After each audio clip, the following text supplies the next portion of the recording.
The wide receiver dominoes. Will they start falling? We'll see. Jakobi Meyers is on the Las Vegas Raiders, or he will be. They will sign Jakobi Meyers to a 3-year deal after they signed Jimmy Garoppolo, or agreed to sign. A lot of this stuff is not official yet. So Garoppolo and Jakobi Meyers going to the Raiders. We don't even agree on whether or not this is interesting. Adam Azer, Heath Cummings, and Dave Richard. I think it's interesting. Raise your hand if you think this is interesting for fantasy. Just me. Just the only one. I forgot to raise it. Just me. Okay, Heath, you can start. Sum it up. Why is this not that interesting? I just don't. I mean, I think it makes Hunter Renfrow less desirable. It makes Jakobi Meyers less desirable. I don't think Jakobi Meyers or Hunter Renfrow has anything to do with Davante Adams or Darren Waller. And nobody really wants to draft Jimmy Garoppolo. So, like, I think Myers will be the second Raiders wide receiver drafted, somewhere around round 10. Renfrow may get drafted in round 12 or 13 or 14. But those guys likely need an injury to Adams or Waller to have any appeal. Dave? Bench depth. PPR bench depth. Jakobi Meyers, we thought he had a chance to land with a team that would use him in a better way than this, maybe even be their number one receiver.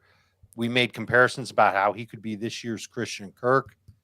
No. He's going to a place where he's familiar with the offense. He's worked with Josh McDaniels in New England. McDaniels, for all we know, may have discovered Jakobi Meyers and utilized him. His breakout year was Josh McDaniels last year in New England. And I think Heath's right. We're looking at a receiver who's going to be the number 2 guy in this offense. So when they're in 2 receiver sets, he'll be on the field. When they're in 3 receiver sets, he might be kicked outside, and you'll put Renfrow in the slot. So death knell for Hunter Renfrow's fantasy value. He absolutely will need an injury in order to be good. And Jakobi Meyers, you might be able to talk me into taking him in round 9 in a full PPR league to sit on my bench and be good for maybe 11 or 12 PPR points.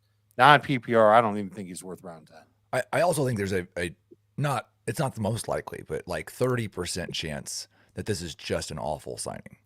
And that Renfro's better than Myers. See, that's the thing. I'm sorry. Go ahead. I think if you look at he's earned a 21, 22, 23% target share over the last couple of years in New England. But Hunter Renfrow would have been the best competition he had for targets on those teams.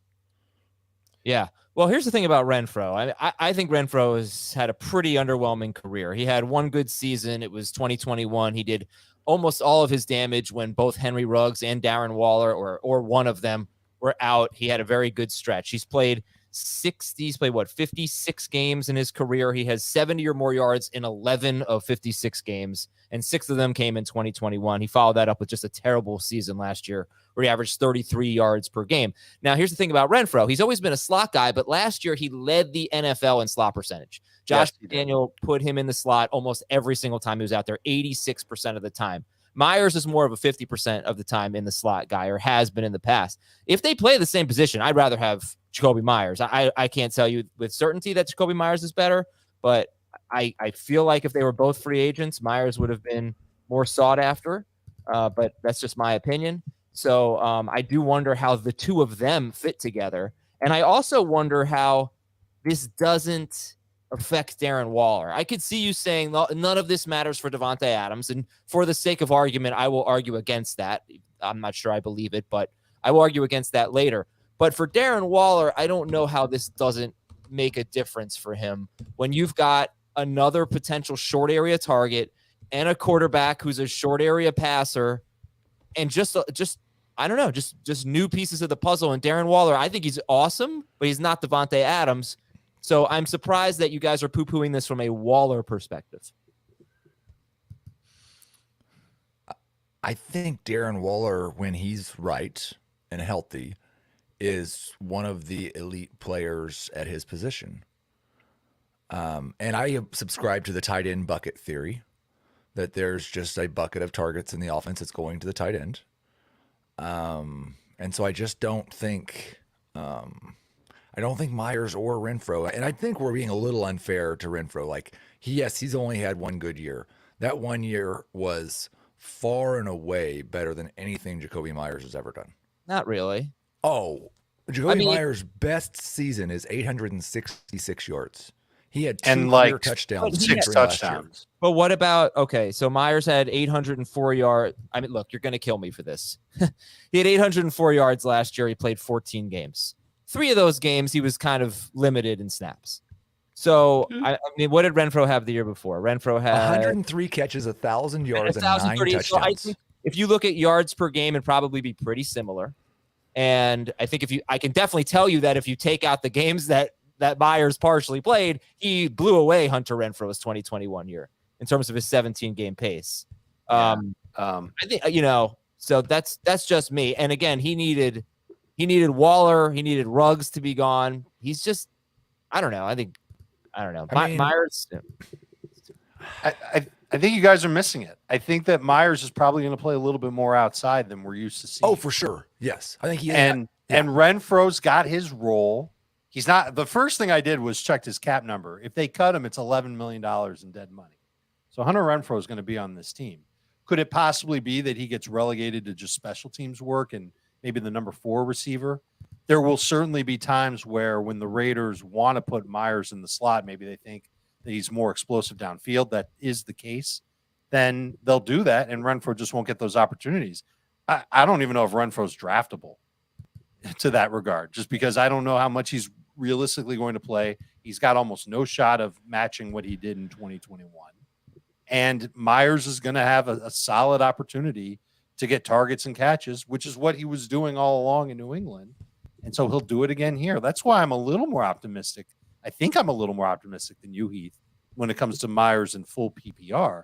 But it's not like he's ratcheting up the board and is going to be a round 7 or a round 6 pick. I don't see that happening here because of Davante Adams, because of Darren Waller, because of Josh Jacobs, and even a little bit of Hunter Renfrow. Renfrow will take some targets away too. So it makes for a good receiving core in Las Vegas.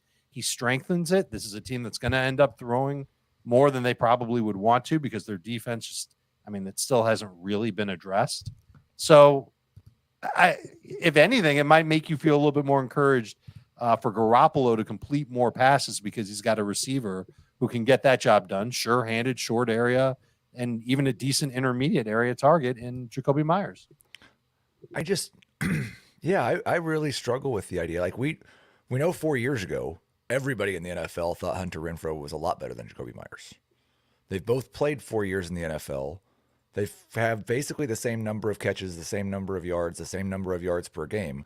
Renfrow scored twice as many touchdowns, and now we think Meyers is definitely better than Renfrow? Okay. Look, I don't think Meyers is definitely better. I said I think he's better. I don't know that he's better. So let's not exaggerate what I said. I think he's better. I'll say it. I was wrong about the stats. He didn't blow away Hunter Renfrow's 2021 season. If you remove the partial games, he had a very similar season with fewer touchdowns. So he didn't have an edge there. I think he's a little more versatile. But again, I don't know. And I don't know how this is going to play out, honestly, because if you're going to put Jakobi Meyers on the outside more, well, that's something he's never done before. So we don't know how he's going to do. Yes, he has. I think he was more efficient on a yards per route run basis outside than he was inside. And Dave can check me on that. I have it right here. Now, the question is, do you want it from last year when he was in New England without McDaniels, or do you want it from 2021, which was his breakout year with Josh McDaniels? Pick your year. Both. You want me to combine both? Well, or do you want it separate? Separately. You want to hear each one? Yes. Right? Oh. Okay. Wait. After the break, we'll find out the Jakobi Meyers splits, and I will talk about Davante Adams after the break. But right now, before you do that, you got to help us out. First of all, join our bracket challenge. You know about that. Get in the podcast league. Win the bracket challenge. Get in the podcast league. And the link is in the episode description. Just go to cbssports.com/FFT. You need to help us out. We need you to vote. Let me show you this. If you're on YouTube, check this out. We're nominated for another podcast award on the sports podcast group website, sportspodcastgroup.com. Share that screen there. There you go. We're one of the podcasts nominated for the best sports category. So I'll put a link to that in the episode description as well. I'll be tweeting it. Please help us out. It's all about fan voting now. Please vote for Fantasy Football Today. Go to sportspodcastgroup.com and you should be able to find the awards. All right, real quick break. We'll be right back to wrap up our thoughts on Jakobi Meyers going to the Raiders after this. Dave, did I kill enough time for you to get your stat ready? Had it ready. All right. Okay. 2021 with McDaniels in New England, lined up in the slot, caught 67% of his passes. He averaged 9.5 yards per catch, 8 out of 9.1. Heath likes yards per target. That was 6.3. I like yards per route run. That's 1.5. Explosive play rate, 10.6%. When he was wide. Yeah, all right, there we go. Just do how about do yards per catch, yards per target, yards per route run. Those yards per catch, 12.3 when he lined up out wide, so more explosive when he lined up wide. Yards per target, 7.9, also more explosive than compared to the slot. And yards per route run, 1.88, better than when he was in the slot. This is not uncommon. There's more room to work with when you're a receiver on the outside compared to the slot. Now, you want to ask about 2022, I'll do the exact same stats when he was in the slot. 13 yards per catch compared to 10.3 out wide. 8.7 yards per target in the slot compared to 7.7 out wide. Yards per route run, this is where it's different. In the slot, 1.6. Out wide, 2.5. I think he can work outside. He's not a small guy. He's 6'2". So he can work outside, and I'm sure he will be. They can't pay him this much money and throw him exclusively in the slot. And McDaniels didn't exclusively put him in the slot in 2021. The calculus will change if they trade Renfrow. And they might do that. Maybe they can find somebody that wants a slot receiver that they don't have to give up much for in the draft. Probably take a 7th round pick because his cap number is so high this year. We'll see what happens. All right, so summing things up, your Jakobi Meyers, late round pick, round 9-ish. Hunter Renfrow, perhaps off the board. Give me real quick on this. Does this boost Jimmy Garoppolo, or you're actually interested in him in a 2 QB league? I am interested in him in a 2 QB league. This does not boost him. Okay. Yeah, I mean, obviously he's going to get drafted in a 2 QB league, but I mean, somebody you want. And then, all right, and Darren Waller, you're not moving in your rankings? Not at all. No. Okay. I actually hope that this drops his draft value because he had a 15.8% target share in the 8 games. He played 8 snaps in week 5. I'm not counting that. The other 8 games, 15.8% target share, and he was still tight end 7 per game in PPR. So hopefully people freak out. And then, all right, Davante Adams, I think the only argument I have is he had a little bit lower of, he still had a ton of targets, but a little bit lower of a target rate in the games that Renfrow and Waller played. There were 6 of them. I think he was on pace for like 170 targets in those games. He was on pace for over 190 targets in the other games. So that's it. Again, I'm not saying I believe it, but I feel like it's my job to just throw it out there. Last year, we did see lower targets, worse production in the games without Renfrow and Waller. And just curious if, without Renfrow and Waller. So now they add Jakobi Meyers. It's just not doing anything, not moving the needle either way. Jakobi Meyers is a lot closer, in my opinion, to Mac Hollins and the guy whose targets he's replacing than he is to Davante Adams. I just don't think I don't think he impacts the number 1 wide receiver's targets. It's the aggregate, though. It's everyone. It's everything. They've got a new quarterback who most people would say is worse than Derek Carr. They've got another wide receiver coming in who people thought was the number 1 free agent wide receiver. It's everything. If they draft a rookie quarterback, they could go to that rookie quarterback at some point. I do think that's the one thing. Like, they did not.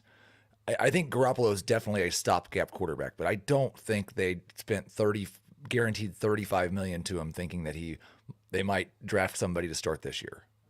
Like maybe they draft Richardson to just sit him for a year. Like I said yesterday, it would have to be a scenario where their season goes off the rails. Let's see what the young seems likely. Okay. All right, guys. Thank you. Raheem Mostert to the Dolphins. Give me 20 seconds on that. That will be part of the nightly recap show that we do later this evening. Raheem Mostert back to the Dolphins.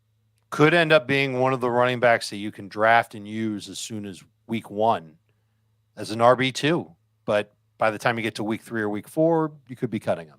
Late round pick.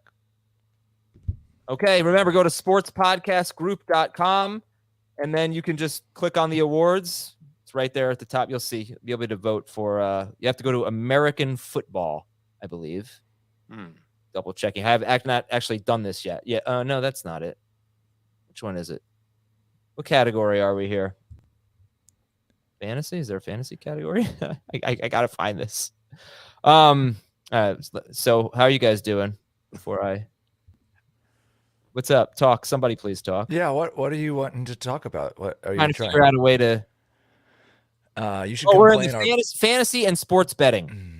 That's the one. Fantasy and sports betting. Sorry about that, everybody. It's almost at the bottom. So go to Sports Podcast Group, find the fantasy and sports betting category, and that's where you'll find Fantasy Football Today. Vote for us there. I don't care how you guys are doing. We'll talk to y'all later. Bye. Damn.